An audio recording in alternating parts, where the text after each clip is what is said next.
Cosas Bíblicas presenta, audio de la lección de escuela sabática, sin comentarios. Amor pactual. Leer para el estudio de esta semana. Segunda de Pedro 3:9, Deuteronomio 7:6 al 9, Romanos 11:22, Primera de Juan 4:7 al 20, Juan 15:12, Primera de Juan 3:16. Para memorizar. Respondió Jesús y le dijo, el que me ama, mi palabra guardará, y mi Padre lo amará, y vendremos a él y haremos morada con él. Juan 14:23. Se ha enseñado a muchos que la palabra griega agap se refiere al amor exclusivamente divino, y que otros términos, también traducidos como amor, tal el caso de filia, del verbo filio, designan sentimientos menos sublimes que agape. Algunos afirman también que agap se refiere a un amor unilateral, el de alguien que ama pero nunca recibe amor, un amor totalmente independiente de la respuesta humana. Sin embargo, un estudio cuidadoso del amor divino a lo largo de la Escritura muestra que estas ideas, aunque comunes, son erróneas. En primer lugar, el término griego agape se refiere no solo al amor de Dios, sino también al amor humano, incluso a veces al amor humano mal dirigido, por ejemplo, en 2 de Timoteo 4:10. En segundo lugar, a lo largo de la Escritura, muchos términos distintos de agap se refieren al amor de Dios. Por ejemplo, Jesús enseñó que, el mismo Padre los ama, filio, porque ustedes me han amado, filio, Juan 16:27. Aquí, el término griego --file se utiliza no solo para referirse al amor humano, sino también al amor de Dios por los seres humanos. Por tanto, file no debe interpretarse como un amor inferior, sino como una expresión auténtica del amor divino. Las Escrituras también enseñan que el amor de Dios no es unilateral, sino profundamente relacional, en el sentido de que para Dios supone una profunda diferencia que los seres humanos reflejen o no su amor por Él y por los demás. Lección del domingo. El amor eterno de Dios. Las Escrituras son claras, Dios ama a todos. El versículo más famoso de las Escrituras, Juan 3:16, proclama esta verdad, de tal manera amó Dios al mundo, que ha dado a su Hijo unigénito, para que todo aquel que en él cree no se pierda, sino que tenga vida eterna. Los Salmos 33:5 y 145:9. ¿Qué enseñan estos versículos acerca de la extensión o alcance del amor, la compasión y la misericordia de Dios? Algunas personas pueden pensar que no son dignas de ser amadas o que Dios puede amar a todos los demás menos a ellas. Sin embargo, la Biblia proclama sistemáticamente que Dios ama a todas las personas. No hay nadie a quien Él no ame. Y, puesto que Dios ama a todos, también quiere que todos se salven. Lee 2 de Pedro 3:9, Primera de Timoteo 2:4 y Ezequiel 33:11. ¿Qué enseñan estos textos acerca del amor de Dios y de su deseo de salvar a todos?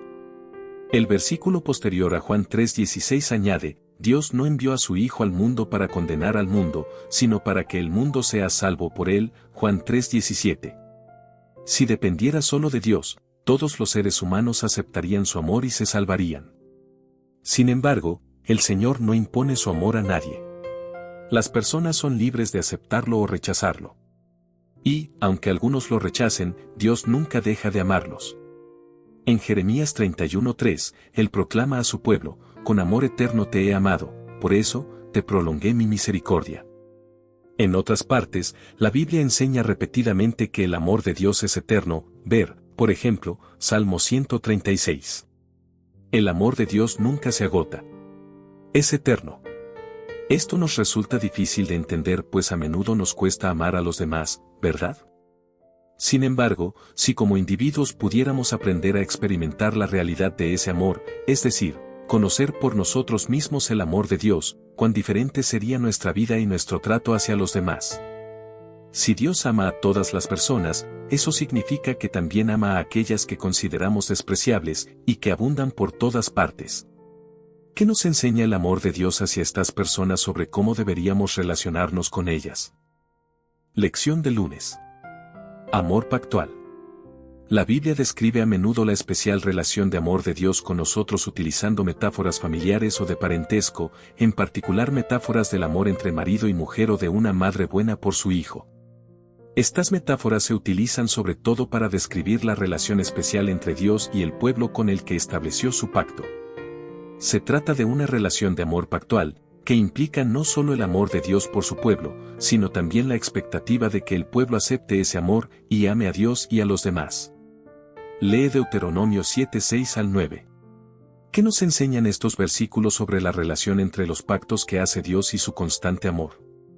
Deuteronomio 7:9 describe el tipo especial de amor que Dios prodiga al pueblo con el que entró en una relación de pacto, una relación que depende en parte de si permanecen fieles o no. El amor de Dios no es condicional, pero la relación de pacto con su pueblo sí lo es. La palabra traducida como misericordia, en Deuteronomio 7:9, hist, por sí misma refleja cómo el amor divino está ligado al pacto y mucho más. El término hist se utiliza a menudo para describir la grandeza de la misericordia, la bondad y el amor de Dios. Entre otras cosas, hist se refiere a la bondad amorosa o amor leal por otra persona dentro de una relación de amor recíproco. También implica el inicio de una relación de este tipo con la expectativa de que la otra parte muestre esa misma bondad y amor a cambio. El hist de Dios muestra que su bondad es extremadamente fiable, constante y duradera. Sin embargo, al mismo tiempo, la recepción de los beneficios del hist es condicional, ya que depende de la disposición de su pueblo a obedecer y sostener su parte de la relación, ver 2 de Samuel 22:26, Primera de Reyes 8:23, 2 de Crónicas 6:14, Salmos 25:10, 32:10. El amor inquebrantable de Dios es la base de todas las relaciones amorosas, es un amor que nosotros nunca podríamos igualar. Dios no solo nos concedió por iniciativa propia la existencia, sino que también en Cristo se entregó voluntariamente por nosotros. Nadie tiene mayor amor que este, que uno ponga su vida por sus amigos, Juan 15:13. Sin duda, la mayor expresión del amor de Dios se reveló cuando el Señor se humilló a sí mismo, haciéndose obediente hasta la muerte, y muerte de cruz, Filipenses 2:8. ¿De qué manera puedes mantener constantemente presente en tus pensamientos la realidad del amor de Dios? ¿Por qué es importante hacerlo? Lección del martes. Una relación condicional. Dios llama e invita a cada persona a una relación íntima de amor con Él, ver Mateo 22 primera L 14. Responder adecuadamente a esa invitación implica obedecer el mandato divino de amar a Dios y a los demás, ver Mateo 22 37 al 39. Disfrutar de los beneficios de esta relación con Dios depende de si uno decide libremente aceptar o rechazar su amor. Lee Oseas 9:15, Jeremías 16:5, Romanos 11:22 y Judas 21. ¿Qué enseñan estos textos acerca de si los beneficios del amor de Dios pueden ser rechazados o incluso perdidos? En estos y otros textos, el hecho de disfrutar de los beneficios de una relación de amor con Dios se describe repetidamente como condicionado a la respuesta humana a ese amor. Sin embargo, no debemos cometer el error de pensar que Dios deja de amar a alguien. Como hemos visto, el amor de Dios es eterno. Y, aunque en Oseas 9:15 Dios dice de su pueblo, no los amaré más, es importante recordar que más adelante, en el mismo libro, Dios declara acerca de su pueblo, los amaré de pura gracia, Oseas 14:4. Oseas 9:15 no puede significar que Dios deja por completo de amar a su pueblo. Debe referirse, en cambio, a la condicionalidad de algún aspecto o beneficio particular de una relación de amor con Dios. Además, la forma en que respondemos a su amor es crucial para que esta relación continúe. El que tiene mis mandamientos y los guarda, ese es el que me ama, y el que me ama será amado por mi Padre, y yo lo amaré, y me manifestaré a él, Juan 14:21. Del mismo modo, Jesús proclama a sus discípulos, el Padre mismo los ama, porque ustedes me han amado y han creído que yo salí de Dios, Juan 16:27. Estos y otros textos enseñan que el hecho de disfrutar de los beneficios de una relación salvífica con Dios depende de que aceptemos su amor, lo que también implica estar dispuestos a compartir ese amor con los demás. Una vez más, esto no significa que el amor de Dios deje de existir. Pero, así como no podemos impedir que el sol brille, pero podemos aislarnos de sus rayos, no podemos hacer nada para detener el amor eterno de Dios, pero podemos rechazar finalmente una relación con Dios y, por tanto, aislarnos de lo que nos ofrece, especialmente, de la vida eterna. ¿De qué maneras pueden las personas ver y experimentar la realidad del amor de Dios, independientemente de que correspondan a ese amor o no? Por ejemplo, ¿cómo revela su amor el mundo natural, incluso después del pecado? Lección del miércoles. Misericordia perdida. El amor de Dios es eterno e inmerecido. Sin embargo, los seres humanos pueden rechazarlo. Tenemos la oportunidad de aceptar o rechazar ese amor, pero solo porque Dios nos ama por iniciativa propia con su amor perfecto y eterno antes de cualquier cosa que hagamos. Jeremías 31:3. Nuestro amor a Dios es una respuesta a lo que ya se nos ha dado incluso antes de que lo pidiéramos. La primera de Juan 4:7 al 20, con especial atención a los versículos 7 y 19. ¿Qué nos dice esto acerca de la iniciativa divina de amarnos? El amor de Dios siempre ocurre primero. Si Dios no nos amara en primer lugar, nosotros no podríamos amarlo. Aunque Dios nos creó con la capacidad de amar y ser amados, Dios mismo es el fundamento y la fuente de todo amor. Sin embargo, nosotros podemos elegir aceptar su amor y reflejarlo en nuestra vida. Esta verdad se ejemplifica en la parábola de Cristo acerca del siervo que no estaba dispuesto a perdonar, ver Mateo 18:23 al 35. En esa parábola, vemos que no había forma de que el siervo pudiera devolver lo que debía a su amo, 10,000 talentos. Un talento equivalía a unos 6,000 denarios. Y un denario era lo que se pagaba a un jornalero por un día de trabajo, Mateo 22. Por lo tanto, a un trabajador promedio le llevaría 6,000 días de trabajo ganar un talento. Supongamos que, después de contabilizar los días de descanso, un obrero promedio trabajara 300 días al año y, por lo tanto, ganara 300 denarios en un año. En ese caso, ese trabajador tardaría aproximadamente 20 años en pagar un talento, que consistía en 6,000 denarios, 6,000 dividido por 300 igual a 20. Para ganar 10,000 talentos, un trabajador tal tendría que trabajar 200,000 años. En resumen, el siervo nunca podría pagar esa suma. Sin embargo, el amo sintió compasión por su siervo y le perdonó su enorme deuda. No obstante, cuando este siervo se negó a perdonar la deuda mucho menor, 100 denarios, de uno de sus compañeros de servicio e hizo que lo encarcelaran por ella, el amo se llenó de ira y anuló su misericordioso perdón. El siervo perdió el amor y el perdón de su Señor. Aunque la compasión y la misericordia de Dios nunca se agotan, uno puede finalmente rechazar o incluso renunciar a los beneficios de la compasión y la misericordia divinas. Piensa en lo que se te ha perdonado y en el hecho de que fuiste perdonado gratuitamente por Jesús. ¿Qué debería decirte esto acerca de perdonar a los demás? Lección del jueves. Has recibido de gratis, da gratis. Así como el siervo de la parábola no podía pagar su deuda a su amo, nosotros nunca podríamos compensar a Dios por la nuestra. Nunca podríamos ganar o merecer el amor de Dios.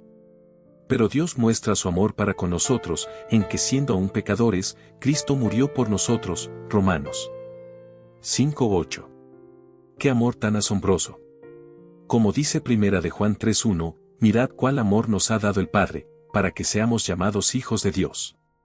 Sin embargo, lo que podemos y debemos hacer es reflejar el amor de Dios a los demás tanto como nos sea posible. Si hemos recibido tanta compasión y perdón, ¿cuánto más deberíamos otorgar compasión y perdón a los demás? Recordemos que el siervo perdió la compasión y el perdón de su amo porque no se los concedió a su consiervo. Si realmente amamos a Dios, no dejaremos de reflejar su amor a los demás. Lee Juan 15:12, 1 Juan 3:16, y 1 de Juan 4:7 al 12. ¿Qué enseñan estos pasajes acerca del amor de Dios y de la relación entre su amor, nuestro amor a Él y el amor a los demás? Inmediatamente después de Juan 15:12, Jesús dijo a sus discípulos, ustedes son mis amigos, si hacen lo que yo les mando. Juan 15:14. ¿Qué les ordenó Jesús, al igual que a nosotros? Entre otras cosas, que amaran a los demás como Él los amaba. Aquí y en otros lugares, el Señor nos ordena amar a Dios y amarnos mutuamente. En resumen, debemos reconocer que se nos ha perdonado una deuda infinita e impagable para nosotros, una deuda que fue cancelada en la cruz en favor de nosotros. Por tanto, debemos amar a Dios, alabarlo y ser amorosos y misericordiosos con los demás. Como enseña Lucas 7:47, mucho ama aquel a quien mucho se le ha perdonado, pero, a quien se le perdona poco, poco ama. ¿Quién de nosotros no es consciente de cuánto se le ha perdonado? Si amar a Dios implica amar a los demás, debemos compartir con urgencia el mensaje del amor de Dios, tanto de palabra como por obra. Deberíamos ayudar a las personas en su vida cotidiana aquí y ahora, tratar de ser un instrumento del amor de Dios y dirigir la atención de los demás hacia aquel que les ofrece la vida eterna en un cielo y una tierra nuevos, una nueva creación de este mundo que está tan estropeado y devastado por el pecado y la muerte, los frutos lúgubres de rechazar el amor de Dios. ¿Qué pasos concretos puedes dar para amar a Dios amando a los demás? ¿Qué podrías hacer hoy y en los próximos días para mostrar a las personas el amor de Dios e invitarlas a disfrutar de lo que significa aceptar la promesa de la vida eterna? Lección del viernes. Para estudiar y meditar. Lee el capítulo titulado, Podemos comunicarnos con Dios, en las páginas 137 a 155 del libro El Camino a Cristo, de Elena G. de White. Presenta a Dios tus necesidades, tristezas, gozos, preocupaciones y temores. No puedes incomodarlo ni agobiarlo. El que tiene contados los cabellos de tu cabeza no es indiferente a las necesidades de sus hijos. Es que el Señor es muy compasivo y misericordioso. San 5:11. Su amoroso corazón se conmueve por nuestras tristezas, incluso cuando las presentamos delante de Él. Llévale todo lo que confunde.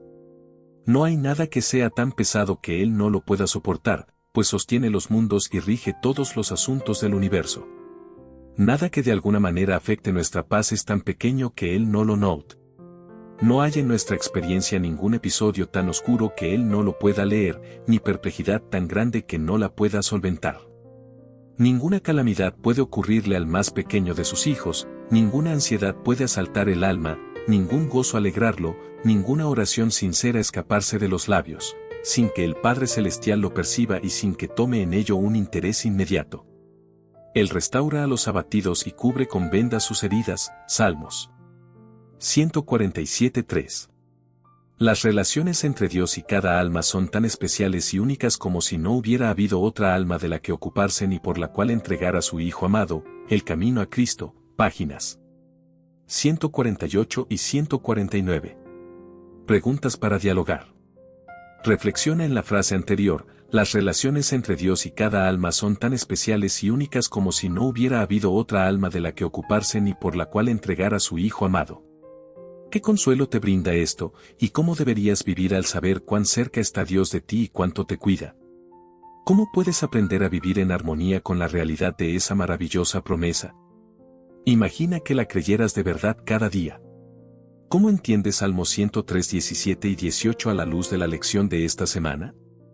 ¿Qué revela ese texto sobre la eternidad del amor de Dios y, sin embargo, del hecho de que los beneficios de una relación con Él dependen de si aceptamos su amor?